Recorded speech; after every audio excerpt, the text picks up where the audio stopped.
তেমন কিছুই না, আজ রাতে আমাদের একটু অন্যরকম ডিনার করতে ইচ্ছে করছিল, তো সেই জন্য আমি চলে এসেছি বানানোর জন্য চিকেন চাউমিন।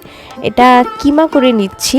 এটা খুবই ইজি একটা হ্যাক, মিক্সার গ্রাইন্ডারে দিলে খুবই ভালো কিমা রেডি হয়ে যায়।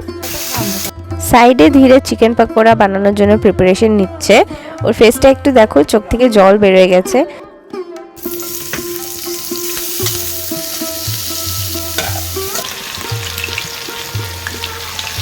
আমি ঠিক রেসিপিটা জানি না, হ্যাঁ মানে যেমন মাইন্ডে আসছে ওভাবেই বানাচ্ছি। এটা একটা পারফেক্ট রেসিপি না।